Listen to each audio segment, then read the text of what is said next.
CID episode number 35 में हमें दिखाया जाता है एक शार्प शूटर को जो कि ऊपर से बिल्डिंग पे जाके अपना निशाना लगाता है और गोली चलती है। तभी एसपी आयुष्मान को दिखाया जाता है जो कि भागे ऊपर की तरफ जाते हैं जहाँ पूरी सीआईडी टीम होती है। फिर उससे कुछ देर पहले का मनाजर दिखाया जाता है। एक लड़की जिसका नाम मन्नत है वो अपने ऑफिस में आती है और कहती है कि अनिकेत कहाँ है। अनिकेत एक क्राइम रिपोर्टर होता है जो कि अपनी आवाज़ से लोगों को सच्ची घटनाओं के बारे में बताता होता है। तभी दूसरी उसकी असिस्टेंट बताती है कि अनिकेत सर अंदर हैं। तभी मन्नत अंदर जाकर उसको दरवाज़ा नॉक करती है तो वो दरवाज़ा नहीं खोलता। तभी उसको पता लगता है ये तो मर चुका है अंदर जाके। तभी वो सीआईडी को कॉल करती है और इसी के आयुष्मान जिनको दिखाया जाता है कि वो सीआईडी टीम से पहले वहाँ पहुँचे होते हैं और वो अभिजीत, दया और पंकज पूर्वी अंदर बैठे गाड़ी में उन्हें देख रहे हैं। पंकज कहता है कि ये तो हमें भूखे शेर की तरह देख रहा है, लगता है कि हम सब आज इसका नाश्ता बनेंगे। तभी हमें दिखाया जाता है कि एसीपी आयुष्मान अभिजीत से कहते हैं कि अभिजीत सर, दया सर, कोशिश कीजिए करें कि टाइम से आ जाया करें, आपका सीनियर आपसे 20 मिनट पहले का पहुंचा हुआ है। तभी इस अभिजीत उससे कहता है कि सर हम बहुत इंपॉर्टेंट केस में लगे हुए। तभी भूमि कहती है कि देखा हमारे सर ने कैसे अभिजीत सर को ढेर कर दिया। वो कहता है, पंकज कहता है कि ये शेर खामोश ही रहे तो बेहतर है, ये शेर अगर भड़क उठा तो हमारे सर यहाँ पर नज़र नहीं आएंगे। तभी हमें दिखाया जाता है कि सीआईडी टीम ऊपर खून की तहकीकात करने के लिए ऊपर वाले फ्लोर में जाती है। जिसका खून हुआ है उसका नाम है अनिकेत। तभी सीआईडी वाले अनिकेत की बॉडी की जांच पड़ताल कर रहे होते हैं। तभी हमें दिखाया जाता है कि सीआईडी वालों को एक नोट मिलता है जिसमें उसमें वॉइस होता है अनिकेत का। वो कह रहा होता है कि अगर 2 साल पहले एक मर्डर हुआ था, पुलिस वालों ने उसको सुसाइड का एक्सीडेंट केस बना के बंद कर दिया। तभी हमें दिखाया जाता है कि प्रीतिका भूमि जो कि इस एसीपी आयुष्मान के सामने उसको मक्खन लगा रही होती है और उससे कहती है कि हम दोनों तहकीकात शुरू करते हैं नीचे से। एसीपी आयुष्मान कहता है कि हमें इस जगह की सबसे अच्छी जानकारी जो है वो यहाँ का वॉचमैन दे सकता है। तभी वो वॉचमैन से मालूमात लेते हैं। वो बताता है कि वो जो लड़की मन्नत है उसने कल लड़ाई हुई थी। तभी इस पंकज और पूर्वी को दिखाया जाता है और इस पूरी सीआईडी टीम तहकीकात कर रही होती है। तो उन्हें पता लगता है कि इसको दाएं से बाएं जानिब मार के पेन कत्ल किया गया है। पहले उसके गर्दन में के अंदर पेन घुसाया गया है दाएं जानिब से, फिर बाएं से दाएं जानिब उसको छुरी मार के मार दिया गया है, गर्दन काट के नस। तभी एसीपी आयुष्मान तहकीकात कर रहे होते हैं। उन्हें पता लगता है कि उस लड़की मन्नत की और अनिकेत की काफ़ी लड़ाई होती है एक केस के हवाले से। तभी एसीपी आयुष्मान फ़ोन पे किसी से कहते हैं कि पूरी सीआईडी टीम ऊपर मौजूद है। दूसरे ही सीन में हमें दिखाया जाता है एक शार्प शूटर को जो ऊपर सीढ़ियों से जा रहा होता है। सीआईडी टीम उस लड़की मन्नत की तहकीकात कर रही होती है। उससे पूछती है कि तुम्हारी लड़ाई हुई थी, तुमने उसको धमकियाँ दी थी। वो कहती है मैंने धमकियाँ दी थी और मैंने ही उसको कत्ल किया है। तभी सीआईडी टीम वाले उससे पूछ रहे होते हैं तुमने उसको क्यों कत्ल किया। उतनी देर में हमें दिखाया जाता है कि वो बता रही होती है। बताने से पहले वो रोना शुरू कर देती है। अभिजीत से कहता है कि तुमने ये खून क्यों किया, आखिर कोई ना कोई तो वजह होगी, तुम्हें किसी ने पैसे दिए हैं या तुम्हारी कोई आपसी दुश्मनी है। इससे पहले कि वो लड़की कुछ बताती, शार्प शूटर अपनी गन राइफल निकाल लेता है और उस लड़की का निशाना लगाता है और उस लड़की को राइफल की मदद से गोली मार देता है। तभी पूरी सीआईडी टीम वहाँ खड़ी होती है और एसीपी आयुष्मान सीढ़ियों से भागते हुए ऊपर की तरफ आते हैं। तभी शार्प शूटर उसको गोली मार के उस लड़की को वहाँ से चला जाता है। एसीपी आयुष्मान जो कि सीढ़ियों से भागते हुए ऊपर की तरफ आते हैं और वो समझते हैं कि उस शार्प शूटर ने किसी सीआईडी ऑफिसर को मार दिया है। वो इस वजह से भागते भागते ऊपर आते हैं तो उन्हें पता लगता है कि उस लड़की की मौत हो गई है, मन्नत जिसका नाम था, जिसने ये मर्डर किया था। तभी वो पूरी सीआईडी टीम को डांटते हैं और कहते हैं कि 5-5 सीआईडी ऑफिसर होने के बावजूद इस लड़की को कोई गोली मार गया और तुम लोग देखते ही रहे। तभी वो बताते हैं कि इसको किसी ने गोली शार्प शूटर ने मारी है, किसी ने सामने से गोली नहीं मारी। तभी दूसरी तरफ पूर्वी को दिखाया जाता है जो बताती है कि इसका मोबाइल, जो अनिकेत था उसका मोबाइल ठीक हो गया है और उसमें से डाटा रिकवर हुआ है। तभी एसीपी आयुष्मान को दिखाया जाता है कि वो अभिजीत, दया को कह रहे होते हैं कि तुम लोग इस चीज़ को देखो, इस केस को, और मुझे सारी अपडेट दो। तभी हमें दिखाया जाता है कि अभिजीत काफ़ी सोच के बाद आखिरकार उस वॉइस नोट को सुनते हैं। उसमें एक आदमी का जिक्र होता है जिसका नाम चंदन है। कहता है कि चंदन, अगर मुझे कुछ हो जाता है तुम्हें पता है ना उस सबूत का क्या करना है। तभी हमें दिखाया जाता है कि सीआईडी की टीम उस चंदन के घर पे पहुंचती है। चंदन के घर से एक आदमी नकाबपोश भागता है। तभी दया और पंकज उसके पीछे भागते हैं उसको पकड़ने के लिए। तभी हमें दूसरे सीन में दिखाया जाता है कि वो भाग के एक जगह बाइक फेंक कर अपनी भागने की कोशिश करता है। तभी पंकज और दया उसके पीछे भागते हैं और दया उसको पकड़ के कहता है कि ये जो हमारे पंकज है ना, इंस्पेक्टर पंकज, इनकी दौड़ बहुत तेज़ है, इनसे कोई भी नहीं आज तक बच सका। उसको थप्पड़ मारता है। दूसरी तरफ हमें दिखाया जाता है कि अभिजीत, भूमि और प्रीतिका वहाँ पर मौजूद होते हैं और वो उस चंदन नामी शख्स को बचाने की काफ़ी कोशिश करते हैं। उसको काफ़ी ज़ोर से चाकू लगा होता है। हमें दिखाया जाता है कि वो जो चोर होता है वो बताता है कि मुझे एक हार्ड डिस्क ऑरेंज कलर की चुराने के लिए कहा गया था, पर चंदन बीच में आ गया और हाथापाई हो गई। तभी मुझे उस चंदन को मारना पड़ा। उतनी देर में एक और शार्प शूटर, वही वाला जो स्टार्टिंग में था, वही आके उस चोर को कत्ल कर देता है उसके सर में गोली मार के। तभी अभिजीत चंदन से पूछता है कि तुमने कौन सी हार्ड डिस्क के बारे में बात की है। तभी वो कहता है कि वो जो हार्ड डिस्क है वो अनिकेत के ऑफिस के अंदर ही किसी खुफिया जगह में छुपी हुई है।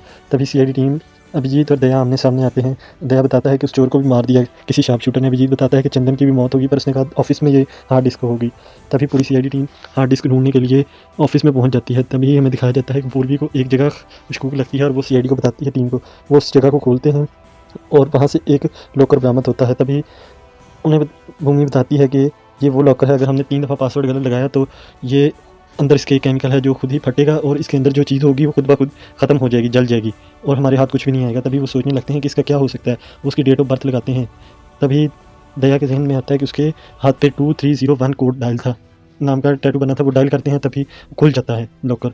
लॉकर के अंदर एक हार्ड डिस्क होती है और वो उसमें रिकॉर्ड होता है कि आज से 2 साल पहले जो पुलिस ने हादसा एक्सीडेंट समझ के केस बंद कर दिया था, वो उसमें उस लड़की की मौत नहीं हुई, उसको कत्ल किया गया है, उसका मर्डर हुआ है।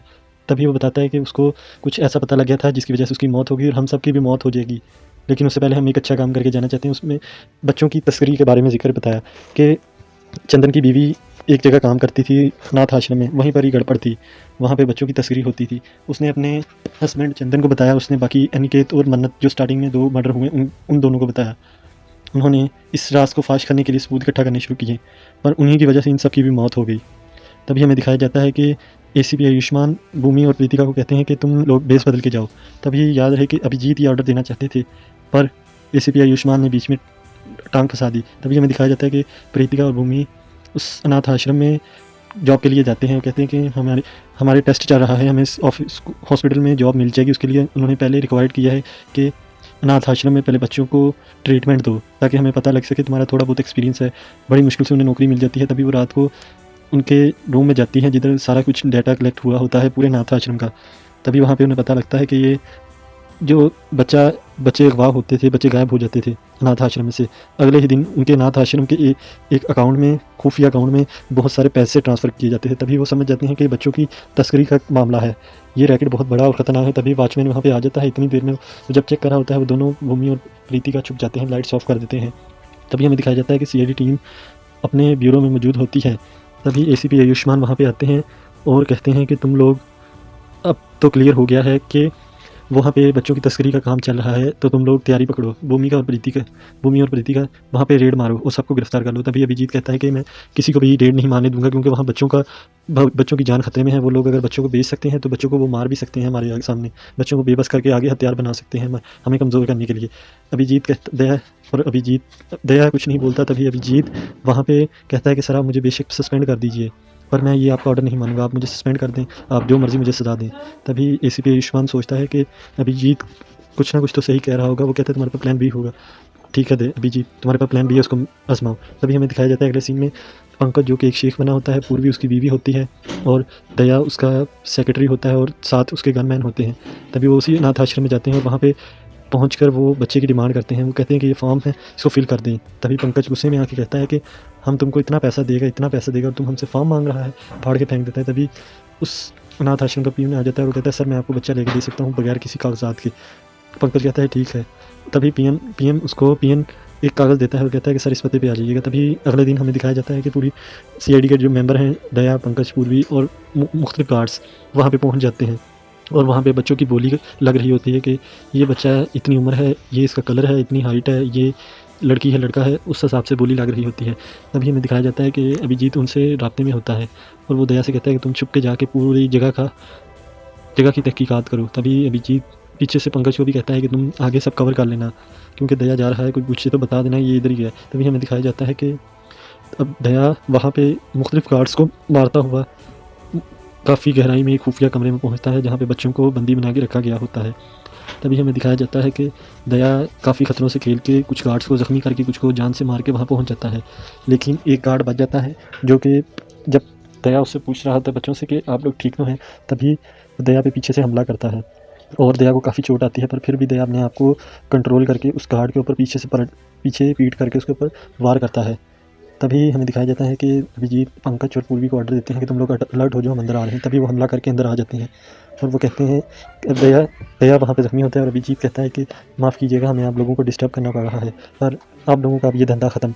तभी हमें दिखाया जाता है कि वहाँ पे लोग भागने की कोशिश करते हैं जो बच्चों की गोली लगाने आए होते हैं, और उस अनाथ आश्रम का जो बॉस होता है वो असल में वही ये रैकेट चला रहा होता है, और उसका जो असिस्टेंट होता है अनाथ आश्रम का, वो इस रैकेट में भी उसका असिस्टेंट ही होता है। तभी दया उसको पकड़ता है गर्दन से और एक ज़ोरदार थप्पड़ मारता है। वो बताता है कि जो मन्नत थी, चंदन की बीवी थी, उसको हमारे बारे में पता लग गया था। उसके बाद चंदन ने अनिकेत और मन्नत से बात की, तभी उन्होंने हमारे खिलाफ डाटा इकट्ठा करना शुरू कर दिया। हमने उसको काफ़ी धमकियाँ दी, उसको पैसे की ऑफ़र दी उन तीनों को, पर उन तीनों का कहना था कि हमें इस पैसे नहीं चाहिए, बल्कि हम एक अच्छा काम करना चाहते हैं। इसी वजह से मुझे उन तीनों को भी मारना पड़ा, तीनों को मारना पड़ा।